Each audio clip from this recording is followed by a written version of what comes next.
production value is off the chain. Welcome to the Popcast. This is the Strange New Worlds review, episode 4. Episode 2 got a score of 6. Episode 3 got a score of 6.5. What will episode 4 get? Will it beat the previous 2 episodes, or will it fall flat? We're going to find out right now. Right. Yes. Ready, Shane? Ready to get into it? I'm ready. Let's do it. Now, we got a comment here that I thought was interesting before we get rolling. It said, don't forget to talk about the 10-minute scene where Sulu showed up. That didn't happen. I think they're trying to throw us off here, man. I think they're trying. Thanks a lot, John. All right, let's keep going. All right. Here we go. Oh, I do want, before we start, Yeah. I want to either give it a +1 or -1 for the general theme of what's going on with Strange New Worlds, because like previous episodes, there's an extreme correlation or correlation to other TOS episodes of the past. TOS specifically. All right. And this episode reminded me very much of Balance of Terror. All right. That's cool. Is that so? A good What did thing? you give it? I don't know. I mean, you got to decide whether it's a nut vote for you. So 4 episodes so far, and while they're different, every episode has definitely felt like a version of a TOS episode. Which was the point? And that's the point. That's the point. Okay. The point is they're using the original Star Trek recipe, which they're doing very successfully. So I'm going to give it an upvote for this episode overall. And the reason why isn't because it was the best episode so far, but because the integration of science, thinking, teamwork, optimism, and all of the things that embody a great Star Trek episode was right here again in this episode. In fact, there was so much science, critical thinking, and fixing things that it pretty much dominated everything, with what was happening with the Gorn kind of as a background thing. But still, overall, definitely the kind of Trek that I want. Okay, and because we're not going to actually see this till the end, I'm going to go ahead and I'm going to drop a point off. Because we did not see, spoiler alert, we did not see the Gorn. Oh, see, I thought that was an up. So give me an up that we didn't see the Gorn, since you're talking about it now, because I thought it made it a lot scarier not to show them. And we will be seeing them in future episodes. That's not the end. They hint that basically they're going to be back. And it's going to be like, almost like the Borg, kind of in a way. So well, in my opinion, I kind of like the fact that they kept him scary. Yeah, it seems to me as if, and the same was sort of with Balance of Terror, it's almost like the Romulans are sort of like this series. The Gorn is like this series Romulans, right? Yeah, I think that's fair. Okay. But still, it was a minus for me because I was extremely excited to see what they did with the Gorn, and we get into. I see. You know what? I'm like you. I'm also excited, but I can wait as long as they pay it off later. Like if we never see the Gorn, then I'm going to give them like 565 downvotes at the end of this whole thing. Okay. All right. All right. So this was good. I like the whole remembering the people that passed away that died during service. It's great. Can we give them an upvote here just because of the timing? So Memorial Day is this Monday. So not only did they think, in advance to be able to create this episode, which is basically Memorial Day is remembering the fallen, military members for the United States anyways. And so they managed the fact that they pulled this out, did it the Thursday before Memorial Day, and it totally fit in. We've never seen anything like this in Star Trek. It actually totally makes sense that they would have something like this because so many people have died serving Starfleet that it was nice to have an homage and to draw out the character of La'an, that she didn't want to wear the pin in the beginning and then ends up putting it on at some point. Right. Yeah, I like it too. I also want to copy this coin for some reason. It's a really cool looking coin. Okay. All right, moving in. All right. Looks like Uhura is being assigned to Hemmer, and I guess she's going to be getting a what is she getting? Some kind of inspection, or what is this? What is this called? Yeah. So this is cool because this is what cadets do. They rotate through the departments so they can do different things. I think Lower Decks does that, right? Where they filter through the departments. So this is something that the cadets would do. Is since she's a cadet, now she's in engineering, and Hemmer's basically, he thinks he's got her here. He's like, oh, you didn't really study it. And then she like goes off and gives him like this diatribe on exactly who the engineer was and everything about it. And, shows she's smart. Which it works for me. Yeah, it was fine. I almost wanted to give Hemmer just a random upvote just for looking so cool, but just for looking cool. We gotta wait for that. Yeah. So here's a downvote for me. I'm not gonna say her full name because it's hard. LNS.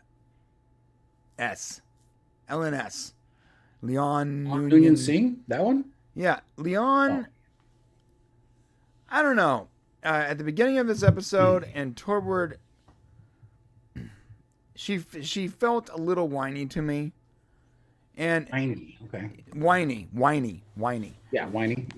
And we're 4 episodes in, and this character is gonna have to start pulling out of this sort of like tailspin that she's in when it comes to. It's almost like she's like living in this world where she's just upset and frustrated, and she can't trust anybody, and that's okay when you start. But as you are working with this crew, we have to start seeing a little more personable traits come from this character. Less whiny, less constantly annoyed with everyone around her. Like the character's starting to grind on me a little bit. Well, let me help you out of it, because here's what's happening. This was La'an's episode. She did the engineer, or she did the security officer's log in the beginning. Right. This is her episode. So you're going to have peak La'an, difficulty. And then as the episode goes, as you see what happened at the end, right? Pike, well, we won't jump there, but Pike says something and then she agrees with him, but she had been not agreeing with him the whole time. So her character's starting to make the change, and you learn why she's this person that she is during this episode. So I would say it's fair to let her be this way at least through this episode, right? Yeah. Okay. All right. So now they're going to this planet, Finibus 3, because I guess they stopped responding to communications, and they're gonna find. No, what it was they were bringing parts for an atmospheric device. Oh, right. And if they didn't get there in 2 weeks, they wouldn't be able to breathe anymore. Oh, that's really cool. Yeah. Whatever it is, they're not responding, Captain. No one's responding. What's jamming the signal? Finibus 3 is not responding for they didn't know what. So they went down there and investigate. This is a very interesting. This is the preview we got last week where they showed this scene, and that also annoyed me. I'm not gonna give it a downvote, but it annoyed me that the preview we got was the scene where they go to the planet and there's destruction everywhere. And once again, I'm trying to see some Gorn. Okay, I want to see what the Gorn look like. And this whole scene, I guess it's trying to convey that, how destructive everything, the Gorn are or whatever. But I don't know. Everything up till we get the credits. Everything up till the credits is a building of terror. And in fact, I want to give that an upvote. Everything happens up to here is this building of tension and terror of a race of aliens that we are supposed to be afraid of. And I thought they did a really good job of making it scary. Like a balance of terror? I mean, Balance of Terror was a little more. I mean, I get it. It was a great episode, but I was much more scared watching this of the Gorn than I was of the Romulans in Balance of Terror. Sure. Yeah. I did like this scene. I'm gonna give this an upvote because this is not Star Trek, but it's certainly something that adds to it. Adds to Star Trek. They usually don't show a lot of blood and guts. So this is gangster. Look at this. It just shows how, yeah, right. And bodies being dragged off. I mean, it's crazy. That's intense. So hopefully when we do see the Gorn, they're actually scary. Because, if you go back and watch Stranger Things, one thing that made that show, that first season so good was that because they're on this low budget, they don't they never really show the bad guy, right? The monster. Right. But they use clever tactics to still give you that terror and like someone being pulled out of an elevator shaft or whatever, because they don't have the graphics to do it right. So, and that's fine. That's what we're doing here. But I hope that when we do get to the Gorn, that the graphics are equally as terrifying as the buildup. You know what I mean? Well, when they did the movie Alien, they intentionally did not show the monster. You got bits and pieces of the monster. You never got to see just the whole monster, because what makes something scarier is really just showing, letting your imagination run with you. And as we get closer to it, I mean, just the Gorn ships are amazing, all that stuff. So the Gorn ships are really cool. Yeah. All right. So there's some survivors on the ship. It's like I guess the vessel has like special shielding because of what it transports, so they can't beam them out of there. So instead, they got to hook up a what was it called? It's called a. I had it written down, and I got here a deep space transport tube. Yeah, I laughed because all it really is basically when something connects in space to the other one. Yeah. What do we, when the shuttle connects to the space station, it's all it was. Right. It's just a longer one. It's like a hose. Yeah. It's like a hose that you just slide down. But there's no residual warp signatures. There's no vessels of any kind. It's just them and this ship, so it's safe. It's safe to extend the deep space transport tube, which, look, I always put the Starfleet logo on everything, but this is excessive. Boom. Hey, you got to know who's doing that transport, buddy. Boom. I mean, it's fine, but it does feel a little excessive. All right, little overkill. And when you show the character's socks and it has like the Starfleet logo on it. Somebody's got like the Starfleet tattoo on their face. Yeah, it's like a teardrop. Yeah. I killed 13 Gorn, bro. I did time, baby. So they save them. Now, in the process of trying to save these people, the transport tube is out there. Leon is talking to one of the girls, and the girl says, the people that attacked us made like a clicking noise. So Leon has instant PTSD, and she calls the bridge, and she's like, But the problem, I actually did have a downvote there. So one of the issues was she basically has this revelation, right?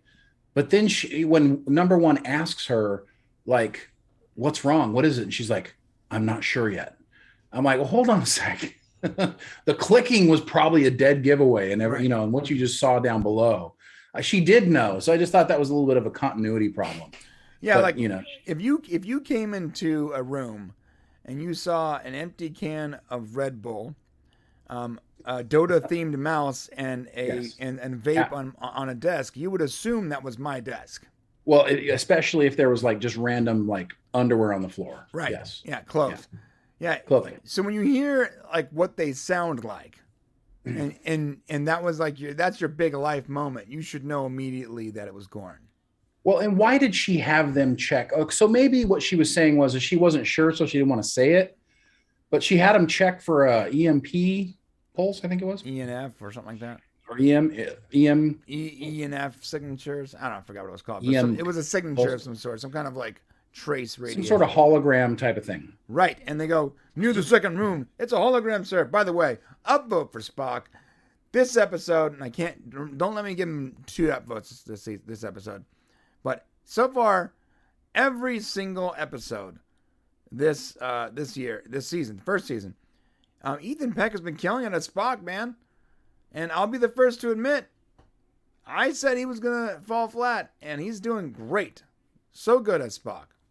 Yeah, I agree. And there's a scene here where he just does so many Spock-like things, the things he says. So give him an upvote. I had it in my notes, but I don't remember specifically what it was. Okay. But he said something to the effect, he just said things the way Spock would say them. Later on, I may have a difference of opinion about a couple things, but. Yeah. So he detects there's I guess the Gorn are cloaking themselves but not like a regular standard cloak, but they're cloaking themselves with like hologram tech. So instead of like you seeing a ship, you're seeing like a moon. Or it was near the moon. So it wasn't, they didn't cloak themselves like a moon, but it was like just off the side of the moon or something. So maybe like space around them or something. Yeah. I mean, technically, wouldn't a cloaking device basically be, I don't know. I need to know more about that tech. It's interesting too, because in Balance of Terror, it was all about the cloaking device too, right? Mm-hmm. Mm-hmm. And later on in Enterprise, the Romulans are experimenting with hologram technology. And in fact, this is where the Enar are introduced. In the episode where the Enar, Hemmer's people, are introduced in Enterprise, it's because they had kidnapped this telepathic Enar to remotely fly their ships. And the ships look like a bunch of other random ships because they're cloaked in like they're using like hologram technology. No, I'm sorry, they're not cloaked. But the ships are like using hologram technology. So it's like a drone with a big array on it to make it look like other ships. So it looks like the Klingons are attacking them, or the Ferengi or whatever. Okay. Very interesting. That was technically before they could have had a cloaking technology, right? They were using hologram tech to sort of mask what the ship was. This is like really like pre-cloak. Maybe the hologram tech is like the precursor to a full-on cloak.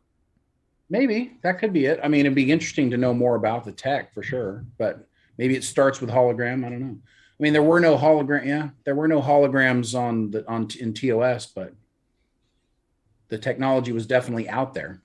Right. I mean, there was cloaking. Okay. All right. Intro. You got it. Thanks. Intro's great. I'm not going to upvote it again, though. All right. Yeah. So, this is they got attacked. The ship got hit with explosives. Una is hurt. I like how they took Una out because her episode was last week. So we don't need a big arc with her. Right. Yeah. Plus, like, we established that she's pretty much a superhero. Right. So I fully suspect that there's going to be future episodes in the future. Future episodes in the future. Future episodes where Una will be incapacitated or disconnected in some way, because now knowing like her abilities, it's going to be really hard to like, build tension in certain scenes when you have someone as strong and resilient as she is. Yeah, but I would say the same thing. Like, she wasn't like Superman strong. She wasn't superhero strong.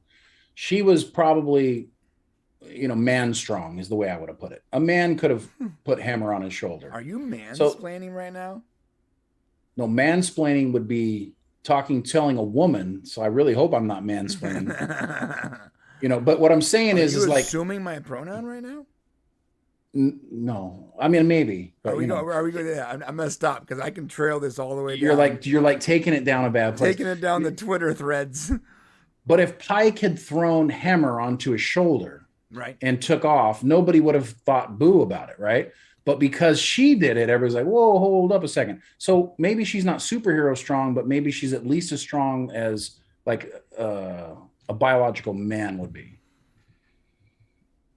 All right. How about that? Yeah, either way, so you can still have tension with somebody like that. It's not like she can just, like throw somebody through a wall. You know what I'm saying? Right. So we're not there. All right.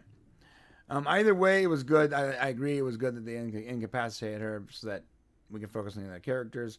Although she did have this really cool moment in sickbay, which we'll get to. Yeah. So yeah, it's the Gorn. They're coming. They're attacking. They're trying to figure out this a strategy on how to deal with it.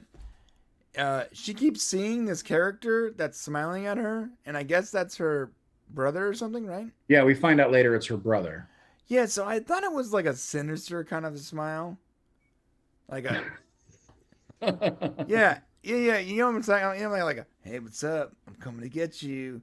Yeah, maybe. I think it's because this actor, when he smiles, it looks Like American Psycho? At minimum mischievous, at maximum like a psychopath. Yeah, it's like... Right. If you open your eyes when you smile, it gives you that crazy... Here's a regular smile. Here's him. Same smile. It's just his, like, the way he's glaring at her. Just open your eyes. It reminded me of that character from Game of Thrones, Ramses, where it's like... Oh, Ramses was crazy. Yeah. You think he's cool, and then you realize that he's actually a psychopath. He's psycho, yeah. So I was expecting that to, like, for him to be some character that did her wrong in some way. And so when it wasn't that, it actually threw it off. Like, why is he smiling in every scene? I gotta download that, actually. I think that was a bad play. Maybe that's what she remembers of him, that he was happy. Well, why not just have him looking at her? Because it was confusing. The way... Well, maybe it was supposed to be. Remember, we got a lot of high tension. We don't know what's going on. You know, I don't know. I mean, how would a ghost smile? Like if a ghost was there, wouldn't. They're dead. You should be sad that your brother's dead, so you shouldn't have been imagining him smiling at you like a psycho. So is this a downvote for you? Yeah, I got to put a downvote on it. Okay. Yeah, either you're lagging a little bit or I'm lagging a little bit. Just a heads up. What lagging? What? Like your voice is behind your video is not fully matching up. Oh. I'm sure it's fine. All right, moving on. Whoa. Okay. Yeah, so this is when she was explaining what they do. They're relenting. They blah blah. You know, she's explaining the strategy of the Gorn, which is terrifying. I like this moment where she had to she had to watch herself because she was being really disrespectful to the captain. Right. And the other bridge members turned back to be like, what? Like, what are you talking to him? She's like, sir. Right. She had to adjust herself. Yeah, I'm actually gonna give an upvote to that. Thank you for bringing that up. Yeah, I thought that was a really good. Because if this was Picard or Discovery, there would be no sir. I mean, you'd be surprised if Michael Burnham didn't just smack her captain in the face and demand. Right. They turn around. Yeah, give me an upvote too, because I agree. But here's the thing is, imagine they turn around. Hey, you should just punch the captain and then take his job. Right. Come on. Right. Yeah. What Burnham did? I don't want to talk about Michael Burnham. Yeah. All right. We got to talk about her later, and I'm not happy about it. All right. Oh, that's right. We do. That's going to get some downvotes from me. That's going to be bad. They need to stop talking about Discovery. Let's wait till we get there. Okay. All right. She explains. Good moment. More awesome. Spock is tethered in orbit around a black hole. This moment was great when he explains that they can't go into this space area because of the black hole. And Pike goes like, "Okay, go into the space area." He goes, "Did you not just hear what I said?" And he's like, "That's not what I said." That's not what I said. That was the part. That was my Spock upvote from earlier right. when he said, "That's not what I said." Right. It's so what Spock would have said to Kirk, Right. As the density would crush the entire ship. And yeah, he's like, "All right." He's like, "You're right. It's our best shot. Go into the gas giant." He's like, "You're right. It's not what I said." Yeah, and she also says if we survive this is gonna be known as the Pike maneuver. I thought that was clever. Yeah, that's cool. I don't ever remember the Pike maneuver, and maybe it came from somewhere. I feel like they're really trying to bring the whole maneuver thing into the forefront. This series. I mean, it's a thing. It's a thing in Star Trek. There were maneuvers. Okay. Hemmer and Uhura are hurt. The cargo bay got hit. She's knocked out. Hemmer is trapped under some kind of giant, what appears to be a robot head, but I know that's not right. She's got to help them get out of there. So now, blind Hemmer, who does everything with his hands, no longer has access to his hands. And Uhura is going to have to be his hands if they're going to get out of this alive. Dun, dun, dun. Love the screen. I love the graphics. The graphics, the props, all good. Great. Fantastic. All right. Transporters are offline. We'll send in a team to dig you out. Okay, Captain. Iconic gas around ships overwhelming. Okay. Moving on. Reading all the credits. Yeah, I'm just trying to get through here to this point over here. Okay. So when they figure out that I skipped it. Is it over here? You're in there. It's the right spot. It's there. When they figure out that she is more hurt than she said she was, Una specifically, the Dr. Mabenga says in Nurse Chapel, because there's no more sick beds or whatever, med beds. He's like, hey, do you know do you remember any of your archaic archaeological medical training or whatever? Right. And he's like, do you know how to sew? And so she's gonna sew her up, the old school suture method, right? Sew her up. Yeah, it got that actually got an upvote from me because I always, it got a kind of an upvote and a downvote.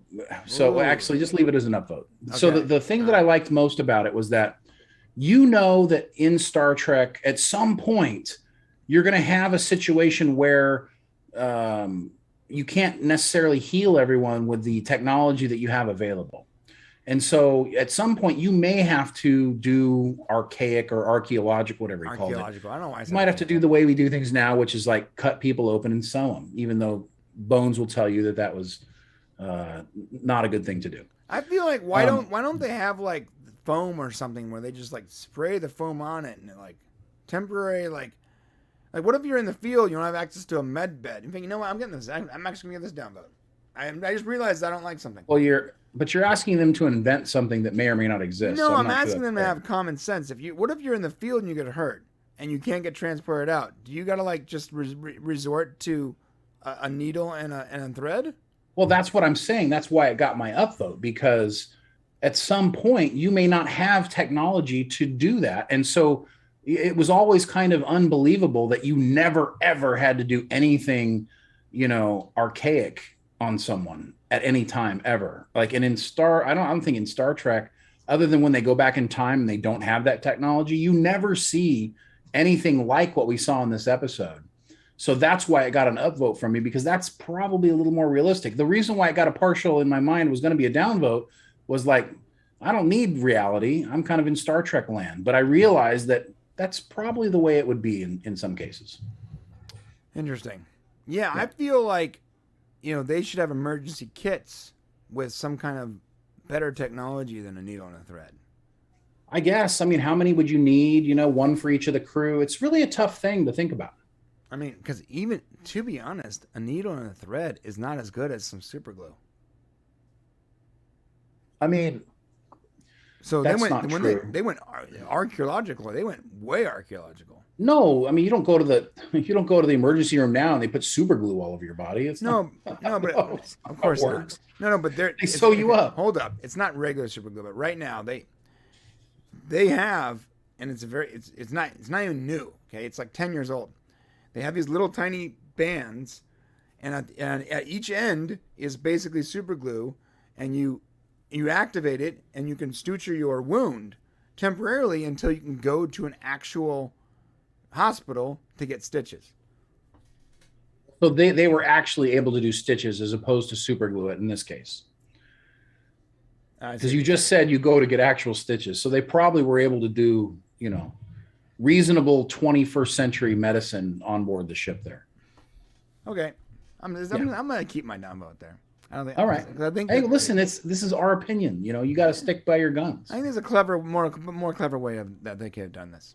All right. Yeah, they could have just shot him out into the vacuum of space and called it a day. No, man. I would have had some, that stuff you use in your house, some great stuff, bro. It's, something cool like that. But it's fine. So they should have had something better than current, was what you're saying. Definitely archaic better technology than thread and needle. Yeah. Okay, got you. Okay, fair enough. Okay, moving on here.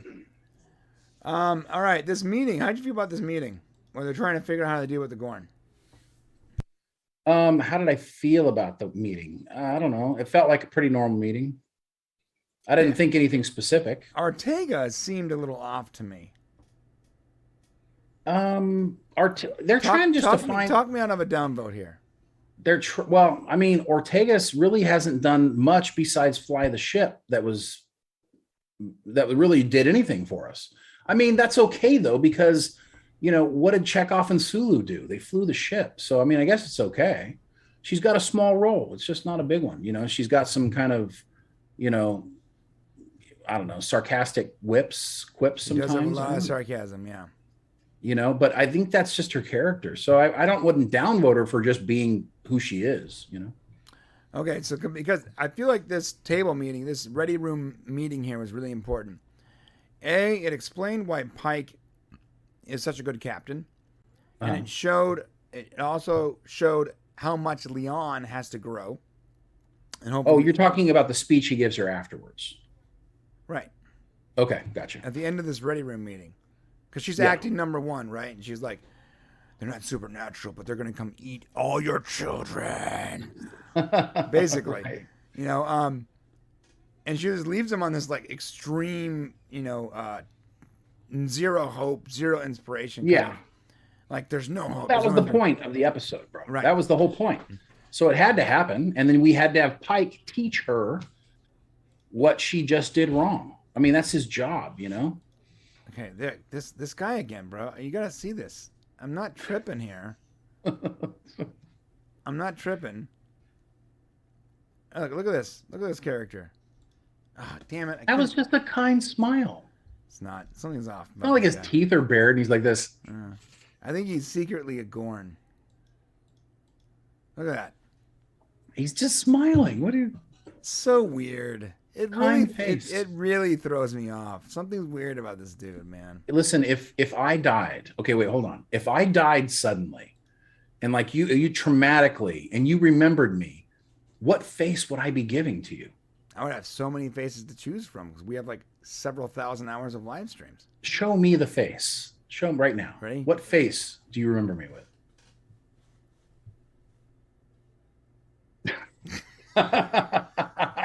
I'm trying not to laugh. That's the face I'm going to remember you with. I was trying not to laugh. Wait, I'm trying again.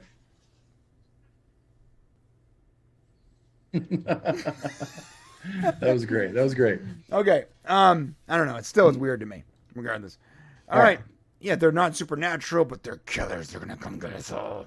Blah, blah, blah. Oh, this line. This is cool. Have you ever seen someone's eyes that look dead and hungry at the same time? Yeah, it sounds like that was a cool line. Yeah, I like that.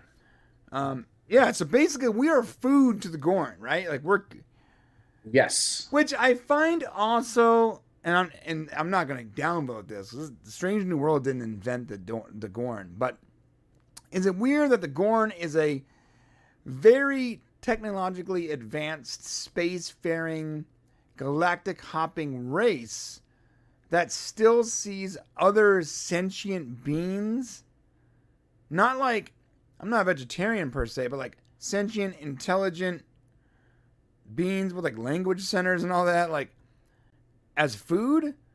I don't understand that. Like at what point did they just eat their entire planet out of existence then? It doesn't make. Well, they might not cannibalize each other. Maybe, you know what I mean? Like sharks don't eat sharks, do they? But, you know, I think the point is that, you know, I don't think they're just food. I don't think they're searching them out to eat them. Is that your point? I just think they wouldn't mind also eating them if they happen to run across them. Does that make sense? Yeah. But they actually set that trap. Like that's what she says, right? Yeah, they must have known they were coming. They attacked the planet first. They raided the settlement. Right, and then they hid and waited for Starfleet to show up. They must have known somebody was coming, right? And waited for Starfleet to be unable to extend its shields, and they attacked them.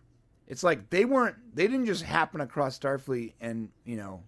Well, she did say, you know, Starfleet seems to think that eventually anybody can be turned into a friend. And she said, well, sometimes races are just evil. And these guys are just evil, and they will never be friends. Interesting. So I don't know if that's true or not, but I mean, I guess it is. We haven't seen Gorn, you know, in the future. Right. All right. I mean, still, I mean, technically, I haven't seen Gorn yet, to be honest.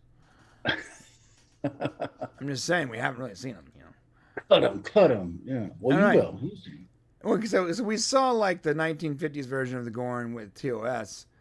And the Gorn we saw in Enterprise was so fast and so quick. It wasn't really a main character that my expectations are so high for what the Gorn are going to actually look like that it's gonna be really easy to disappoint me when they show up, man. I gotta be honest. Because if they look like She-Hulk with teeth, I'm gonna be pissed. Well, you're already disappointed, and you haven't even seen them yet. That's true. So yeah, it's nothing. It's a lose-lose scenario at this point. Yeah, I've always been blunt. That's just who I am. Yeah, so I'm not gonna upload you a second time. But you got to be. If you look at what her character's been through, it kind of makes sense that she's going to be this way. Sure. She was left alone to die. She's the only survivor of all the people that came out of that Gorn situation. So it's like, Hold up real quick here. I really want to showcase something that John Burns said. Sharks also don't eat lawyers. Professional courtesy. Nice. Absolutely. True that, dude. Lawyers suck. My father's cousin's daughter is my second cousin. I like that. What? What'd you Dawn say? also said my father's cousin's daughter is my second cousin. Oh, okay. That's a true statement. He's just putting it out there. Who? Oh, I see. Right here. I was trying to find out where you said that. All right. Back to this. Okay.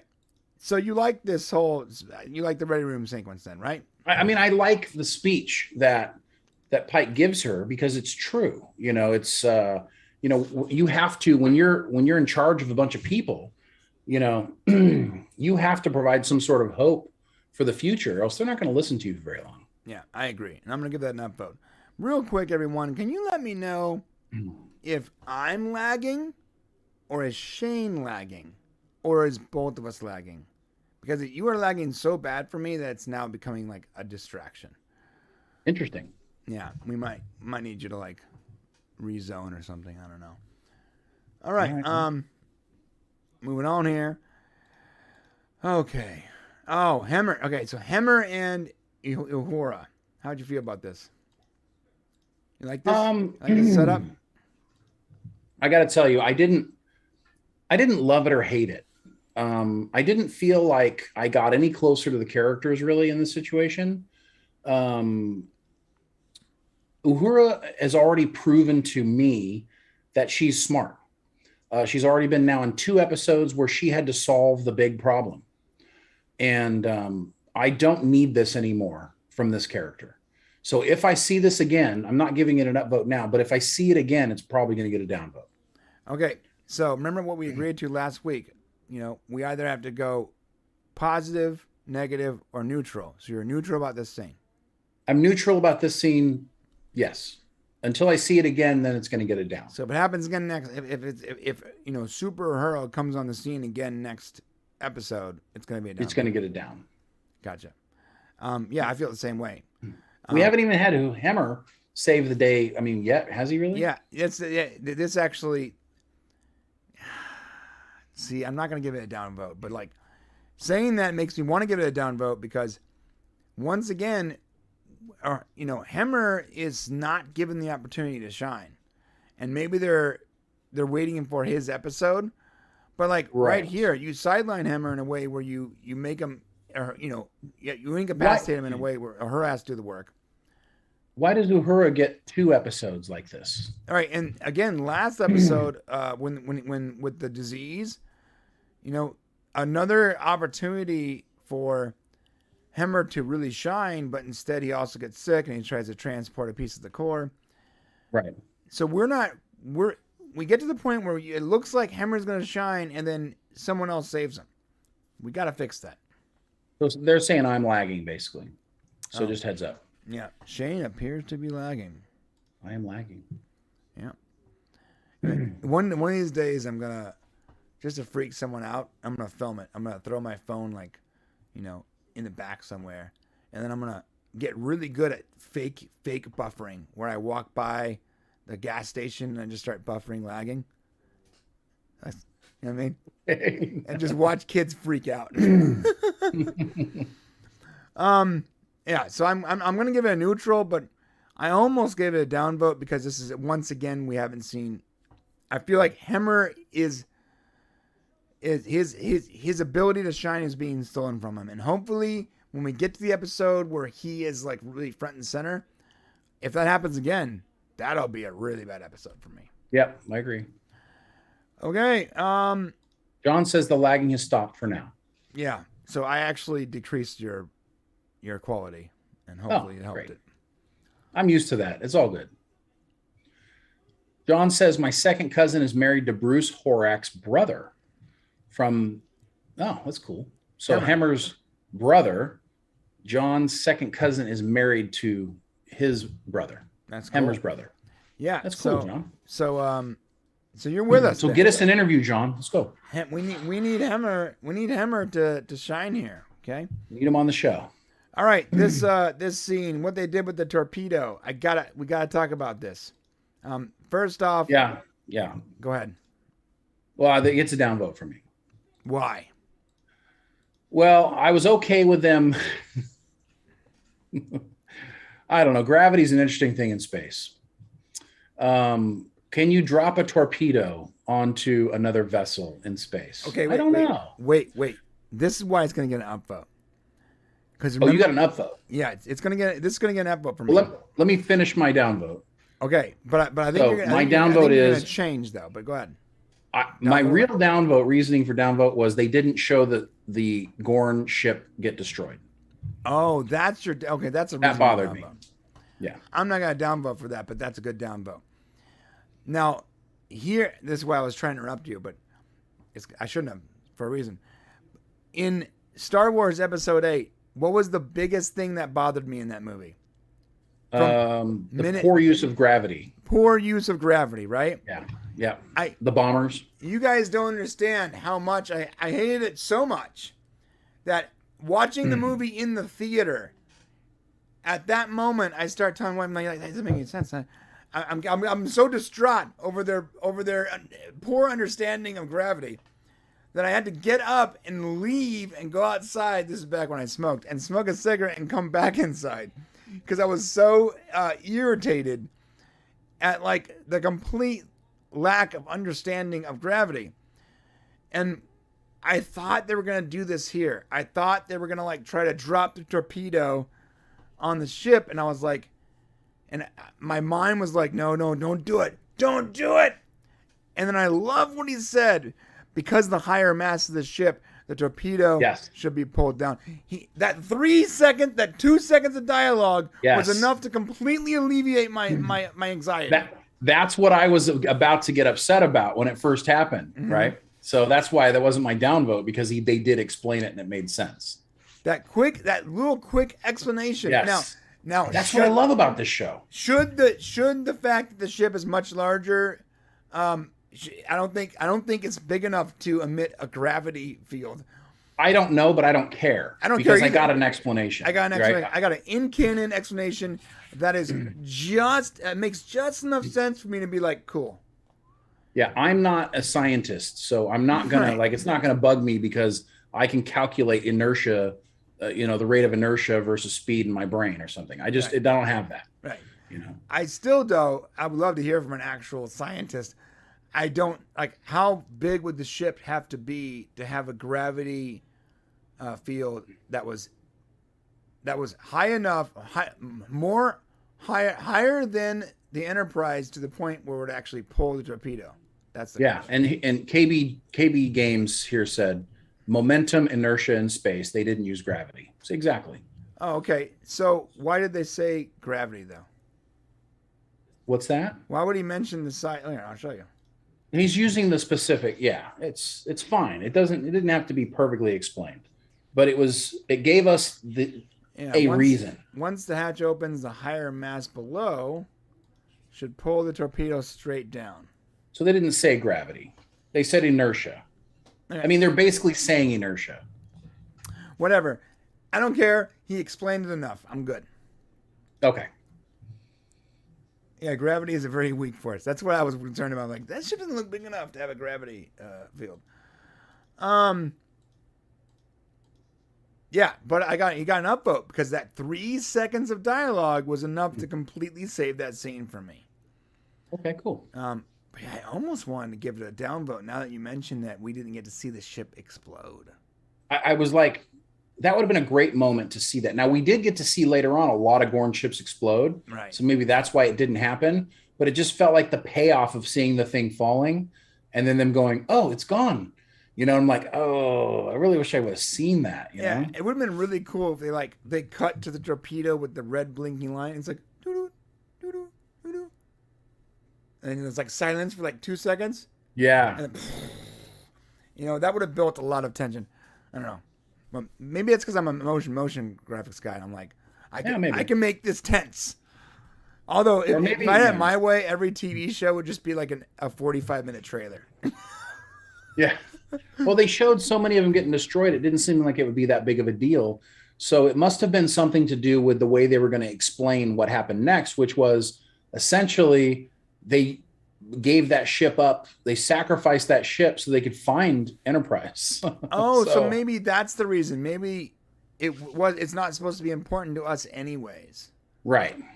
But maybe it just felt weird. But maybe that would have been nice though, to think that we got to win, see the explosion, think we got to win. Yes. And then show why is that blip so much bigger? That giant ship coming out of the right. Yeah, which was cool. Upvote for the Gorn ships. Yeah, I'll give an upvote too. Gorn ships look great. What's funny is like the ship too. If I had to guess what a reptilian, carnivorous, warlike reptilian ship would look like, this would be close. Right. Like in my head canon, like I thought. Yeah, even sort of looks like horns and like rough, scaly skin. Like it's a cool looking ship. I gotta go back. Look at that thing. That's a cool looking ship, man. I liked it. Yeah. Yeah. I like the little fighters. With the three leg. It looked scary. Yeah. Yeah. And also not like typical Star Trek. You see a lot of Star Trek where,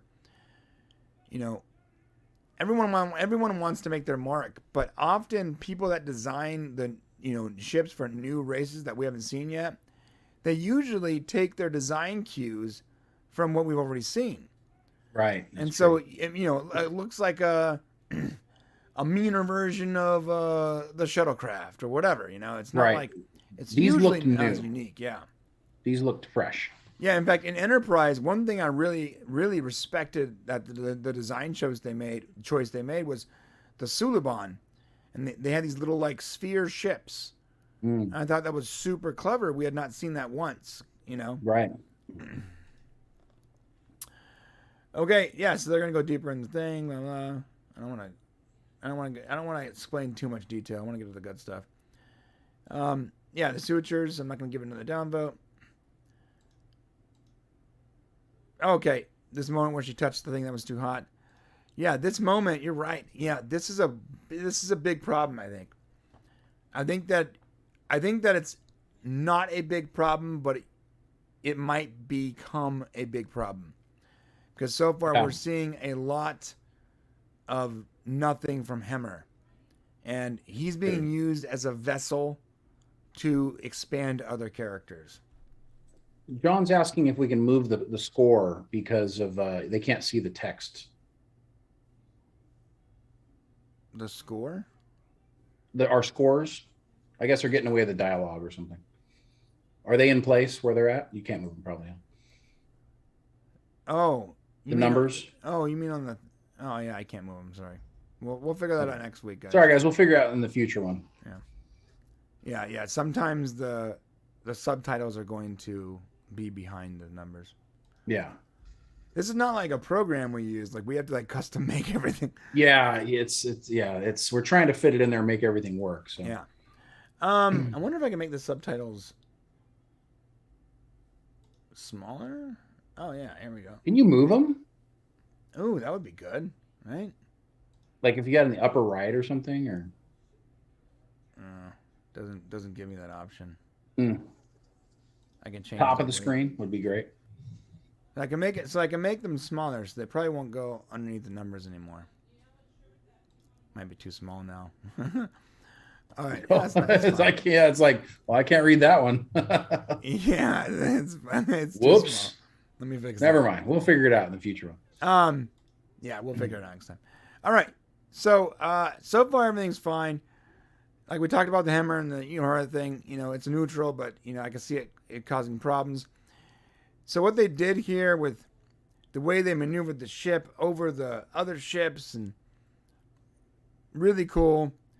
This gets a downvote for me. Yeah, so let's talk about this. They left some dude behind to die. It's not that they left him behind to die. It's okay. Look, I love Star Trek and I want optimism and hope and a lot of stuff like that.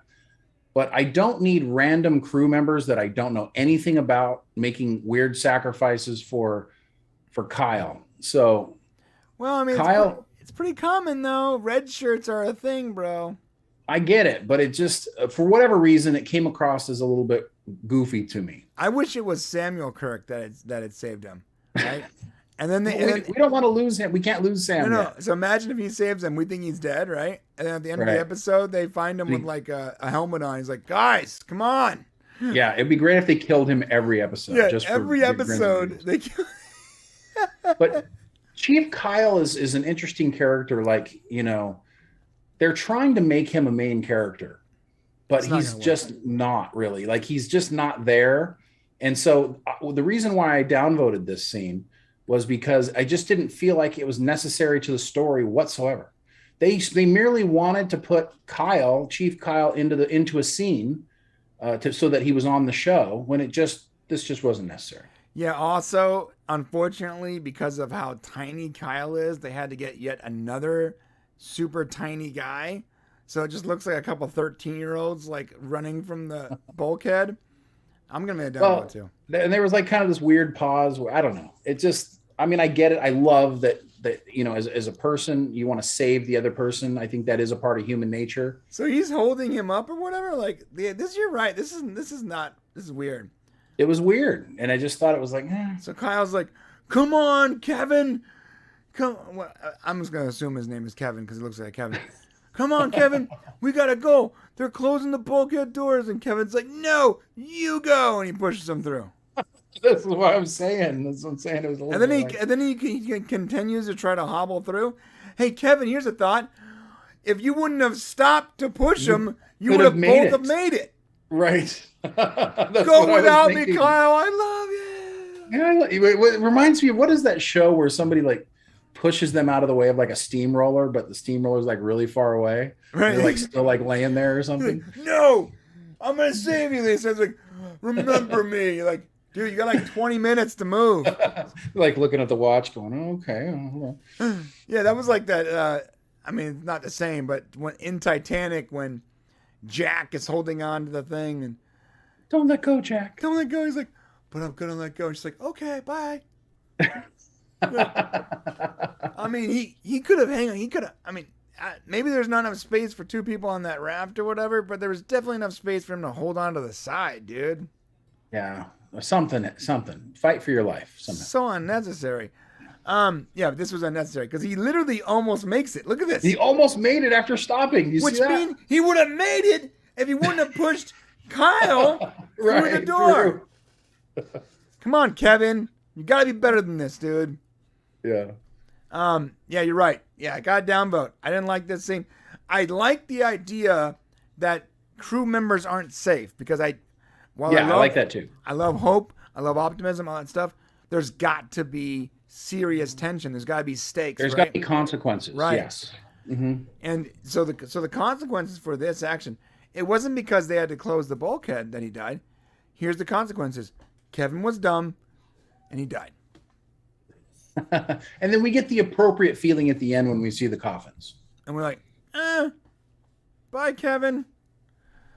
All right. We never knew you. Sorry. He didn't even get paid he didn't have a voice credit, so he doesn't even get paid. He gets paid like the weekly minimum. He had a voice credit, didn't he? That guy? He didn't say nothing. He didn't even say anything. So if you don't speak, he literally got like the SAG minimum rate. Right, yeah. Like $80 a day plus craft services. For hobbling through there and pushing Chief Kyle. Kyle's like, I make more than you. Yeah, so I do find that there's some distracting things, and I don't have any problem with Kyle per se, but he is a tiny person. Like the individual is very, very small.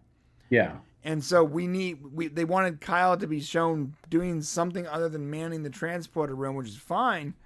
But in order to make that believable, they had to get someone else that was also extremely small.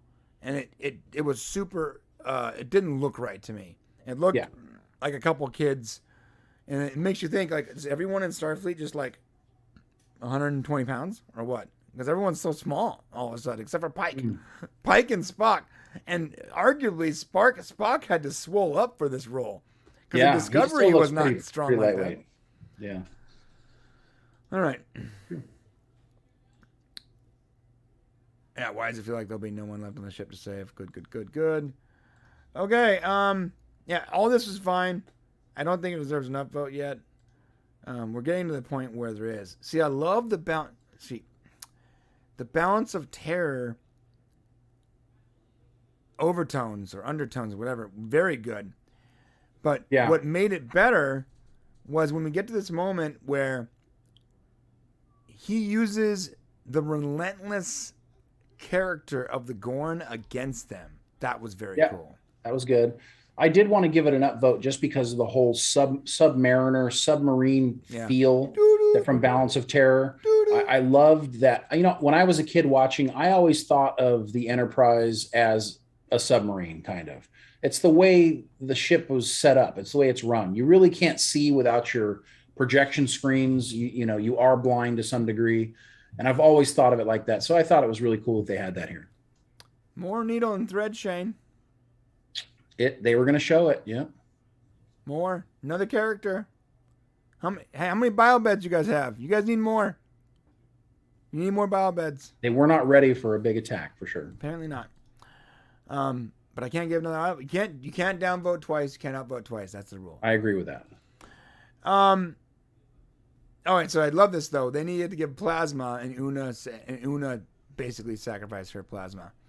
Now here's the problem with this: is while it's a very, very heroic gesture that I'd like to see my main characters, show. I want to see my main characters have heroic personalities.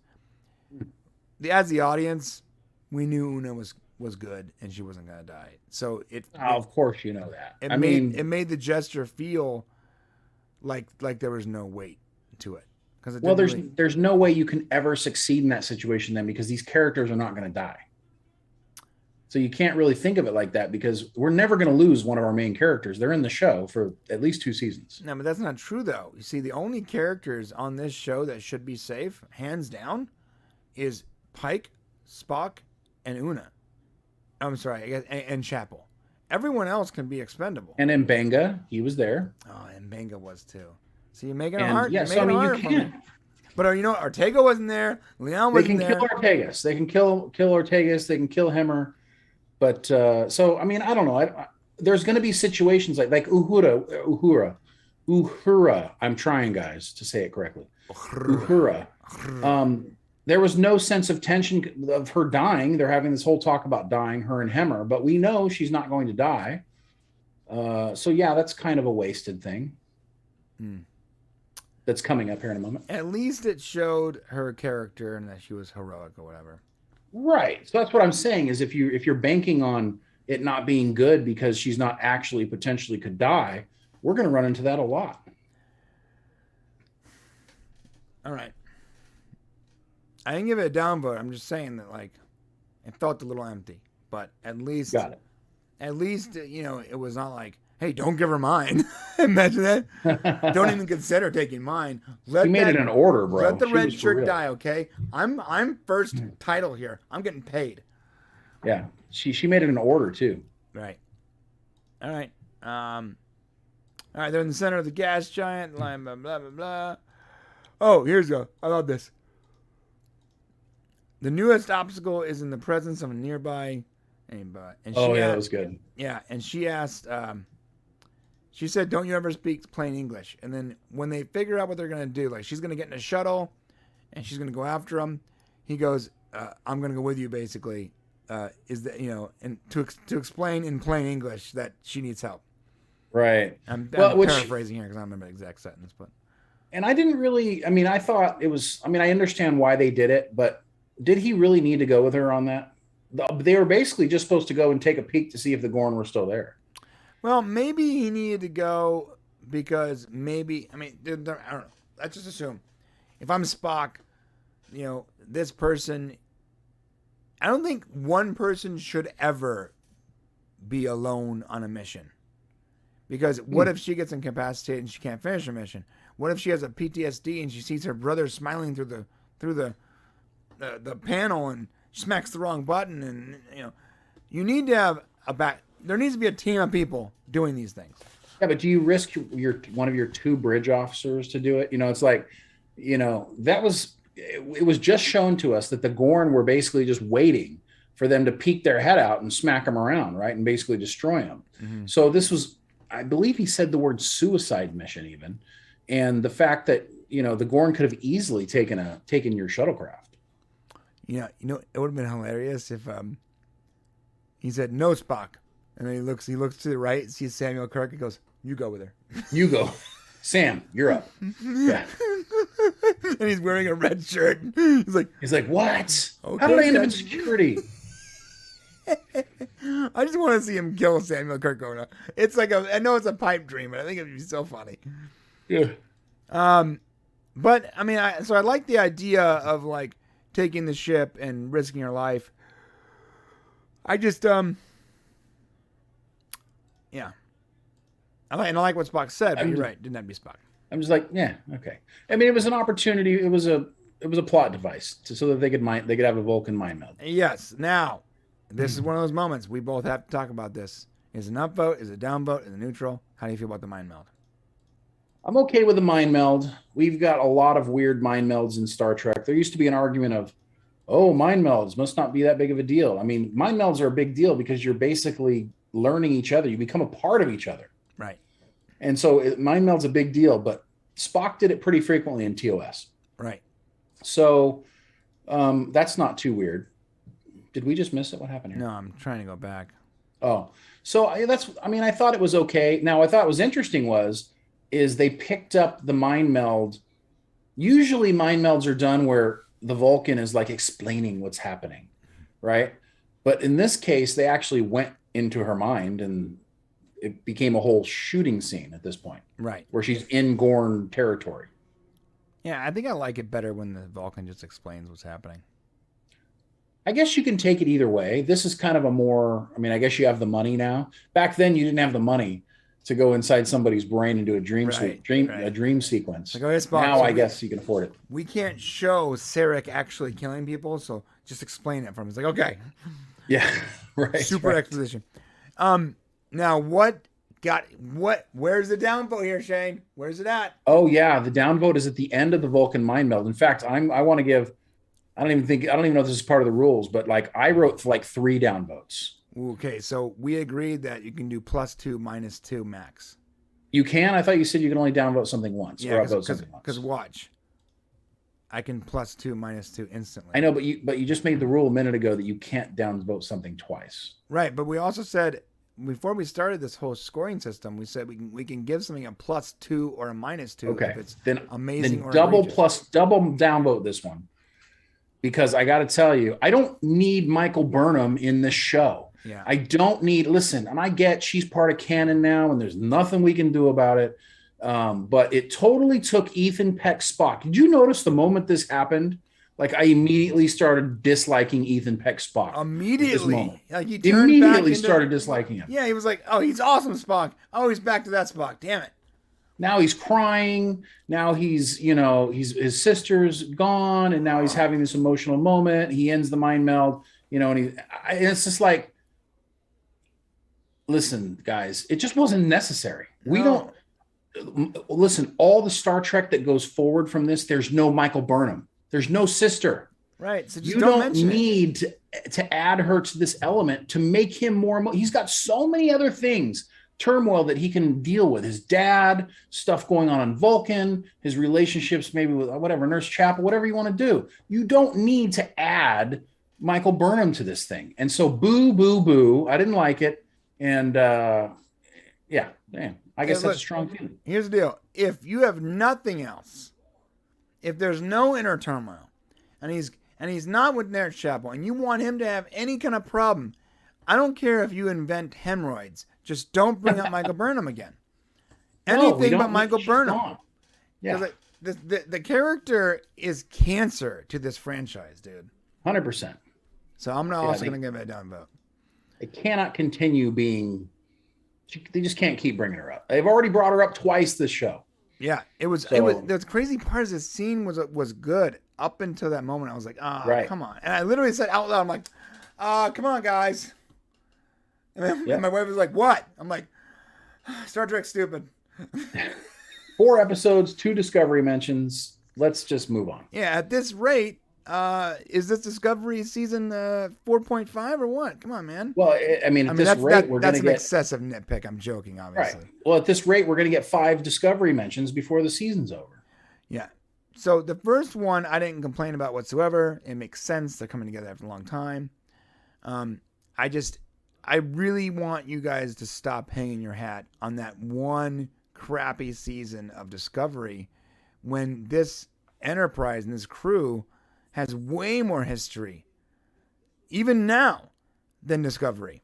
So much more history to fans than, let's say you gave Discovery 10 seasons and a movie, it still wouldn't have the same history that this crew and this ship has. So I love what Archmage Frey says.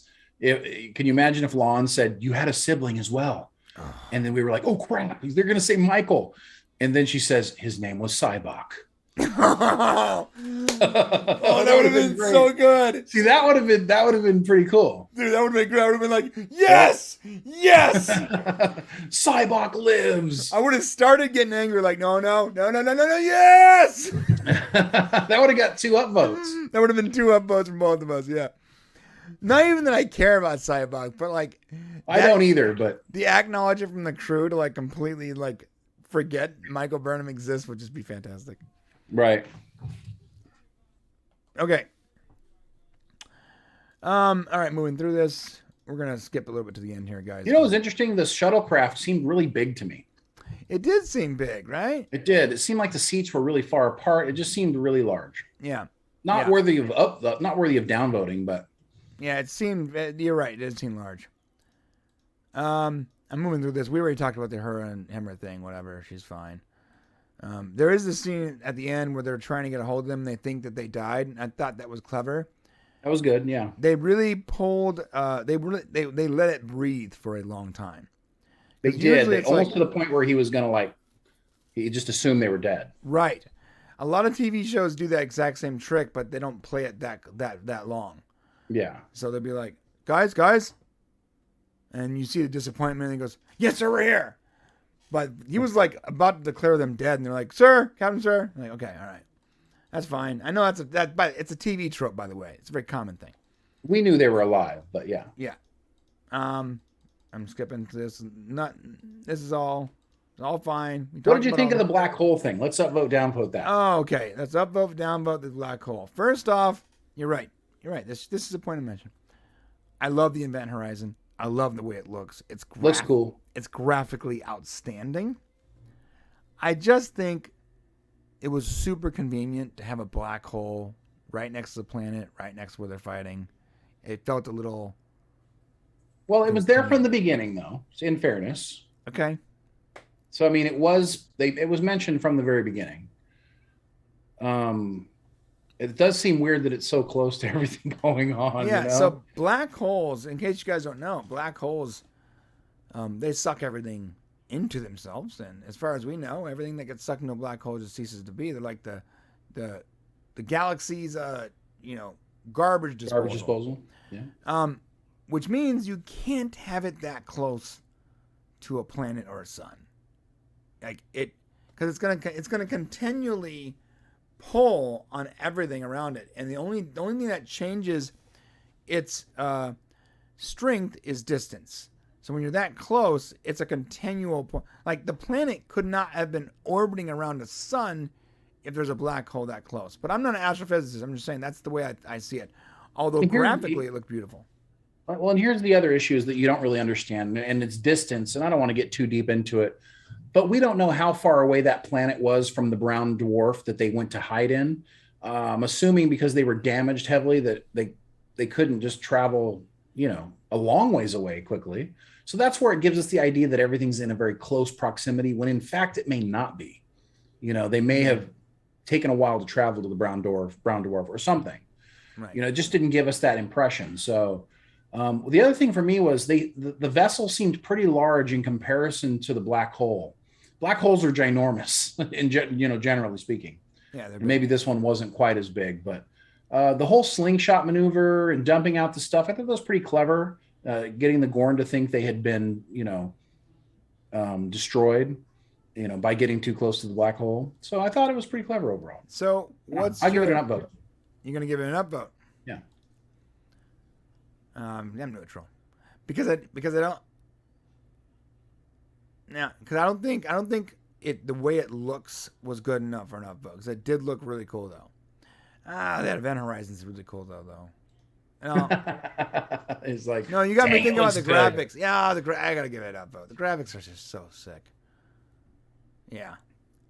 You know what's crazy is after seeing that She-Hulk trailer, I'm like, oh my god, Star Trek looks amazing.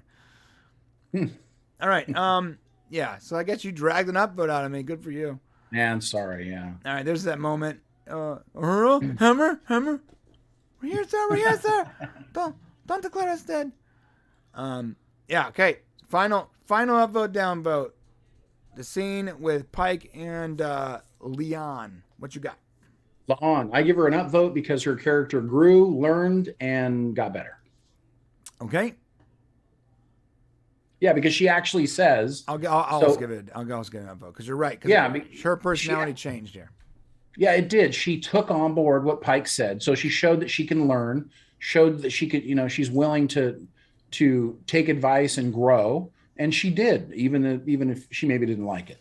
Okay, so that's good. So now that we've gotten peak Leanne, we should not get very much of this Leanne going forward then.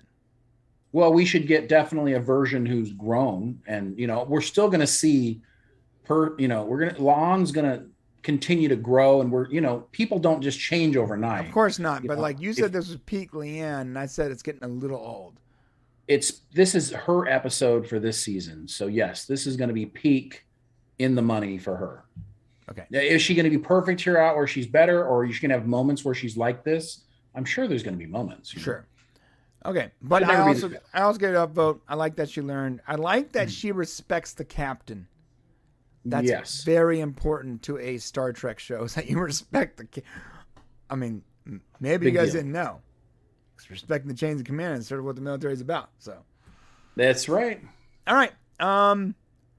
That's about it, man. That's it. That's it. So what's the final score? Well, that was pretty cool. I like that little scene right there where Mbenga is giving his blood to Una.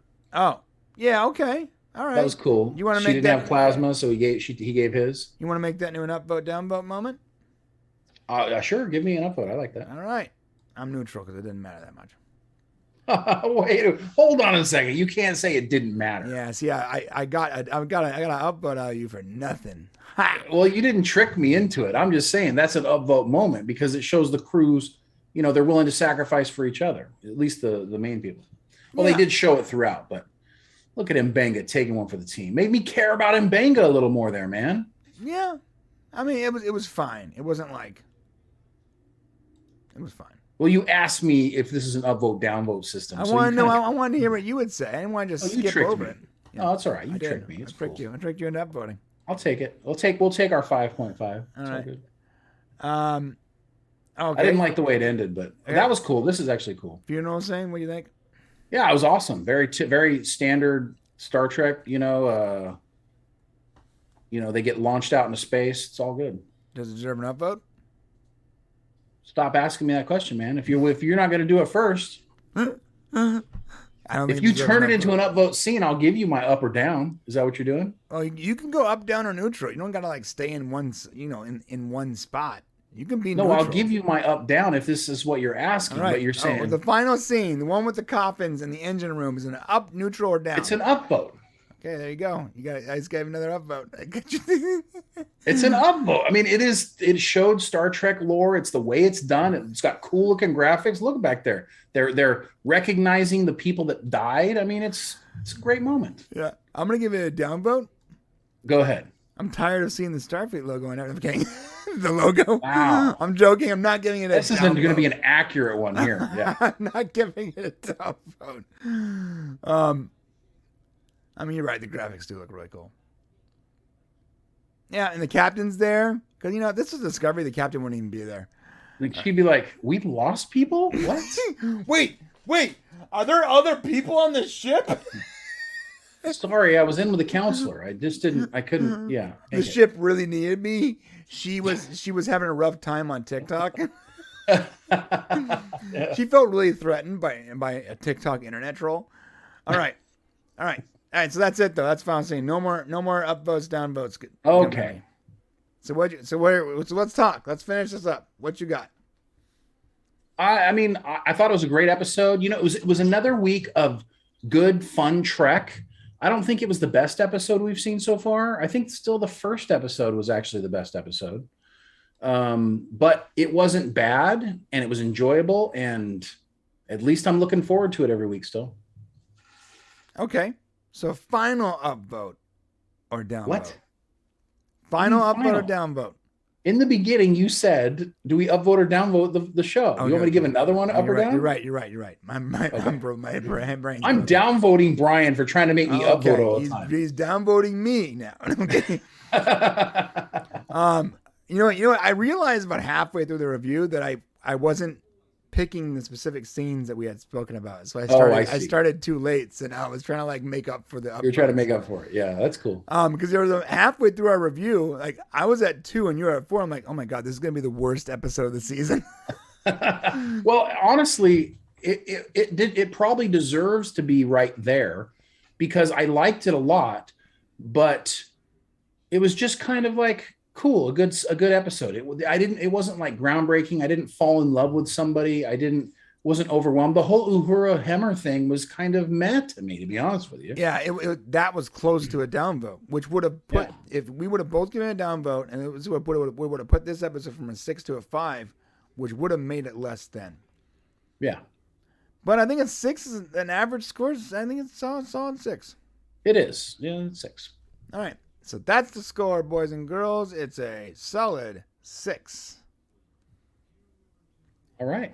And that's it for our review of Strange New Worlds. Woo! If you have not subscribed to our channel, please do so now in the comment section, on the way to the comment section below. I'm tired, so it's clear that I'm mumbling a lot. But please comment on the way to the comment section to explain why Shane is completely wrong. Hit the subscribe and the alert button while you're down there. And I heard that YouTube is really all about shares now. So share it or whatever. Maybe share it on Twitter or via email. Maybe start one of those email chains that my grandmother uses all the time.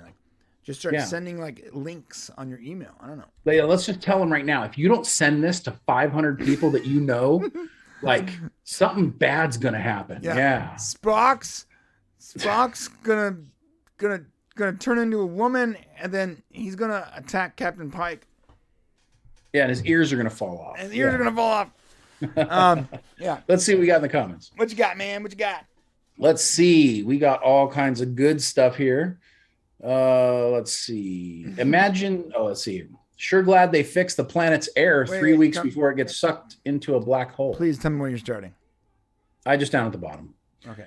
Archmage Frey, sure glad they fixed the planet's air 3 weeks before it gets sucked into a black hole. Right. Yeah. That's a good point. So we don't know the distances. Was the planet affected by the black hole? Yeah, the black hole was real close. Yeah. Right? What happened to Mbenga's daughter when sickbay lost power? Oh, independent power supply. Last episode, she explained that she would get an independent power supply for the hologram girl. Remember? This was good. At the very end. Yes. Because I thought the same thing. I thought, wait a minute. And then I remembered, she said she's going to get this power cell from engineering or something. Got it. Archmage Frey also says, if this was Discovery, the dead crew would have left holograms saying they were glad they died as long as Michael could live. Michael is the savior. Question of Trick. What's up, guys? What's up to you, Mr. Question of Trick? What's up? John Burns says, Klingons, very dangerous. Red shirts go first. This is crew. Okay, that's it for Strange New Worlds Episode 4 review. Again, what did you think of the episode? Our final combined Popcast score was 6, and just to give it some kind of context, Episode 2 got a 6.5. I'm sorry, a 6. Episode 3 got a 6.5. This got a 6. So it's right there. It's slightly below last episode. And I'm basically the same as episode 2. So I think episode 1 would have gotten like an 8 or a 9. You're right. If we were doing the score system, yeah. We were so blown away. So next week, the question is, are we going to see just a continued 6 average, or are we going to have like a breakout episode or an episode that disappoints us? Because do we know what next week's episode's about yet? What's the synopsis? Yes, it's next week's episode is actually the take a break episode. It's going to be the fun episode. Okay. So they're going to slow down. There's going to be more, I think they go on, everybody's going to go on like Liberty or something like that. Liberty? You mean shore leave? Shore leave, yeah. Yeah. So, why'd you call it Liberty? Is that a Navy term? Yeah, it is. Oh. So when you go on Liberty, that means you're off duty. It's not called shore leave in the Navy? If you're actually at sea and you pull into a port, you go on shore leave. If you're off work, you're on Liberty. Okay. Yeah. So the thing about that is, remember when we read the episode stuff? Yeah. We had already gotten to look at what the story is about for the first 5 episodes. Yes. And so after episode 5, it's, no pun intended, undiscovered country. Oh, and Undiscovered Country was episode 5, I think. Boom. Nice. John Burns says, at Brian's 6 score is the perfect score. Meanwhile, I can't tell you how filled with rage towards at Shane's terrible 6 score. Oh, you see, yeah. Oh, no. Because we both have 6. That's what's happening. LOL, John. LOL. So first off, I changed the scores to reflect the total average. Yes.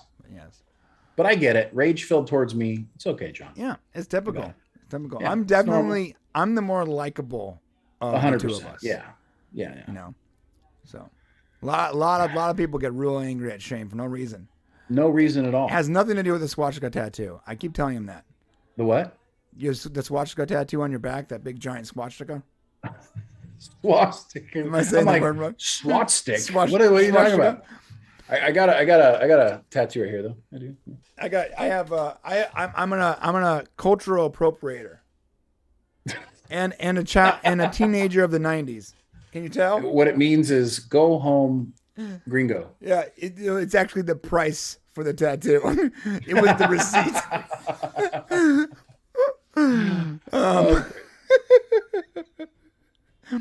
Question Truck says Spock Amok. It's called. What is that? You mean the episode? Episode's called Spock Amok? No, it's not. Is it? Anyways, okay, that's it, man. That's it for this review. We're gonna move on to some other topics. I hope you guys can hang out. Spock Amok. No, he's just making Amok Time was the episode. See, he's screwing me. Spock was Amok. Yeah, there's one thing. You know, I just remembered something. There's one thing about episode 5 that we're gonna have to worry about. What? As far as ratings? The Orville also comes out that week. Segway! Come on, you like that? But we're not talking the Orville. Yeah, it's in the show notes. No. May 26th show notes. I'm looking at the wrong notes. Now I understand why you've been off this entire show. Yeah, we're doing the wrong show notes, baby. Right. Come on. All right. But I guess my point still stands because the Orville does come out next week, right? Yeah, we're gonna have one heck of a next Thursday. Next Thursday is gonna be like a 6-hour show. We got the Orville. Let's see. We got Strange New Worlds, the Orville, and we're gonna have. Well, we got to figure out what we're doing with Kenobi. Yeah. So, are we gonna do Kenobi separate because it comes out on Fridays? I guess we got to figure it out. I can't say the word. How do you say that word? Swastika. Swastika. It's swas. There's no ed. There's no H. So am I swastika. Swastika. Is that how you say it? Swastika? Swastika. I think it's good that I don't know how to say the word swastika. It would be weird, yes, if you knew it and the history of it and where it comes from. And I've read all these books about it. I knew it's it actually like a symbol of peace. In German. What's sad is it's actually a symbol of peace, and it was it's a Buddhist symbol, right? It was bastardized by the Nazis. It's a Buddhist symbol, right? I don't know. Some kind of I think it's like some kind of symbol for like Buddha or something. You know what's funny? We're getting off topic here, but one of my friends was asking. Yes, South Asia. Yeah. So one of my friends was asking. It's a Hindu symbol. Hindu. But, one of my friends was asking another one of my friends, and I'm overhearing this, right? I'm at the conference, and it's actually like it was like Faith and like someone else, the girl that we both know, and they were like, "What's this like the sexiest accent?" This girl's like, "Oh, like British accent or Brazilian accent," and someone's like, "Oh, the German accent." I'm like, "All right, stop! I can overhear this, and I gotta say, nothing is sexy about the German accent. It just sounds like angry people every time." And they got so embarrassed that I was overhearing him talk about sex. If you're listening to him talk about what's sexy. But the fact that she chose German as a sexy accent, I'm like, some people think the German accent is very good. Maybe she's talking about like the accent and not the language, because the language sounds like Klingon. It's like. Listen, I'm sorry, all of our German fans out there that Brian just insulted. I'm just saying, every time someone speaks like German, not the accent, but German, it sounds. I feel like they might be mad at me. That's all I'm saying. It's possible, but like they got some pretty words like Dankeschön and Bitteschön. It's actually kind of nice. What did you just call me? That's between me and God. I believe I said, thank you. Oh, yeah. Thank you. Okay, guys, we're done with some Shrek. We're going to talk about some Top Gun. You ready?